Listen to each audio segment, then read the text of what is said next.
How you doing? I've never done this before and I'm nervous as hell.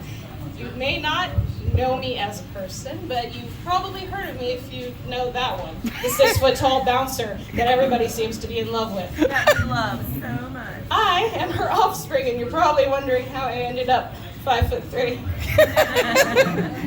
Her, my brother, my sister, 6 feet tall. All of it.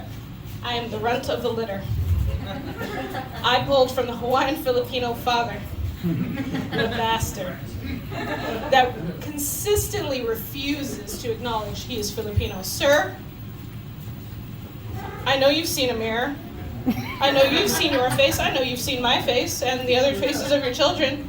You can't tell us we're not, and you're not Filipino. But he is very adamant. I'm not Filipino, I'm Hawaiian. I'm Hawaiian. Okay, Jason Momoa, relax.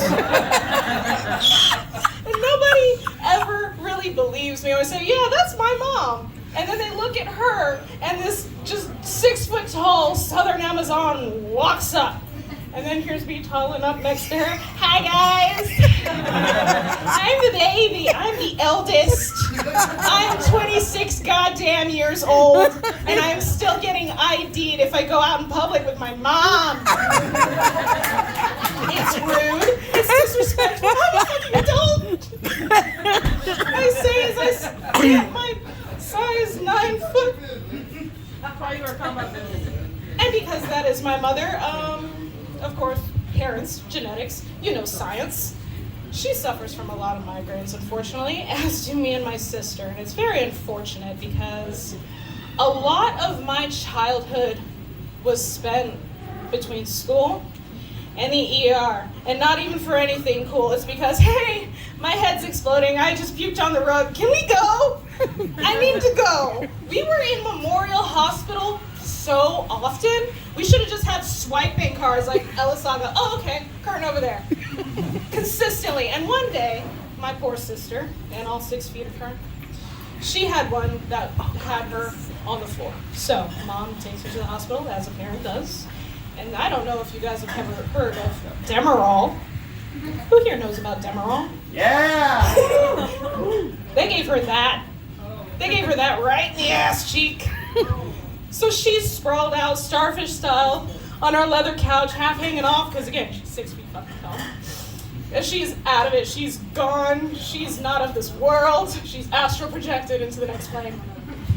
And me and my father and some other unfortunate soul, we are at the table. And if anybody here has a father, you know that they love talking about war for some fucking reason. Shit happened like 100 years ago. They went, a war.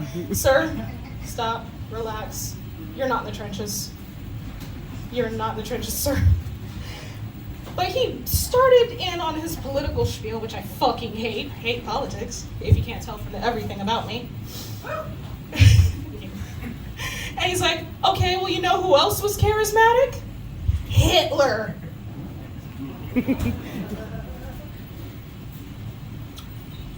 I wasn't going to bring up German dictator, but okay. Hitler's charismatic. That's cool. He's also dead. And so he's going on his Hitler spiel, and from like 3 feet away from our kitchen table comes this very tired, very light, but very loud voice that goes, yeah, well, he had a high gas bill too.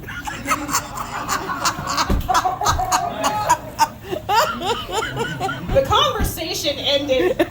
Nothing else was said at that table. Nobody knew what to say because this kid doesn't even know what she's saying. She's not even on this planet. She's up there high-fiving Jesus Christ. She doesn't know she's even there or a person. She's out of it, but she's like, she brings up the gas bill. Conversation's done. My military father has nothing else to say. It's beautiful. I, in my life, have never known how to shut that man up. It was instantaneous, and it was glorious. So in case y'all ever need that. Another thing about my sister. Who here has toddlers? Other than my best friend sitting there. Toddlers? Yes. Okay. Toddlers, as everybody here knows, don't give a shit about you. They don't give a shit about you or even themselves. They don't even know they're people. Have you ever met a toddler? They don't give a fuck. They don't give a damn. Hey, that costs money. Don't break it. There goes your fucking heirloom lamp. Done with that. And the similarities between my sister and my best friend's oldest toddler is so jarring. Every time I hang out with them and I hear a new story, it just brings back war flashbacks like, oh God, sippy cups, pull-ups, moon boots. You haven't bathed in 3 days. But if you have siblings like that, you know that they are your hardcore ride or die. You will never have anybody like that in your life. Here's how I know. I, believe it or not, when we were children, was the tallest of my friends and my siblings. Yeah, laugh it up. I was the tallest. I was the tallest. I was on top of the world. But because I knew I was bigger, I would not defend myself because everybody else was like this high on me. I'm like, oh God, if I hit you, you're fucking dead. You're out. You're done. I'm gonna have to attend a funeral. I don't have an outfit for that. However, one day was particularly bad. We had a playground, one house down from us. We were military housing. We were military brats. Humble, but military brats. And I had this one bully, don't know this prick's name, don't really care. But he had it out for me like a motherfucker. So one day, and our playground had like that spongy ground up tire shit, he decided to push me on the ground. On the sidewalk next to the spongy shit. So I'm on the sidewalk, it's hard, and I'm getting my ass beat. And while I'm huddled up in this little ball of ponytails and dresses and passive aggressiveness, I hear from the distance, my sister has pummeled this kid to the ground. This kid is on the floor next to me. And I look up, and there's this little toddler standing Superman style. Moon boots, pull up, with a sippy cup down the front, Tommy Pickles style. She's standing over him like she's defeated the Fiend. If this were a wrestling match, all you'd hear is, and here comes Randy Orton with a chair! She was my Randy Orton. This kid was down. And she helps me get up. She's mad as hell. And we look at each other. We're toddlers. Guys, we are fucking toddlers. She looks at me and I look at her. And we look down at this little prick. And we just start kicking the shit out of him like he owes us money. Like this was a kindergarten drug deal gone bad. He skimped out on the goldfish. And we are shit kicking this kid. And apparently, look, my parents do not agree on a lot, which is fair. They never do. They don't agree on shit, but the one thing that they can agree on is that this little moment of connection between siblings and shit kicking this asshole was beautiful. Because my father was pulling up on his motorcycle, he saw it, he's like, oh, I'm gonna have to break that up. And then he hears, watches that shit go down. He stops his bike and just watches. She's sitting there like, oh. Mom can see us from the kitchen window. She's like, oh, I'm gonna have to go break that up. She hears it, and she just stops and watches too, like, oh, they've got this handle. The kid's fucked. Eventually, though, they're like, okay, we need to break this up.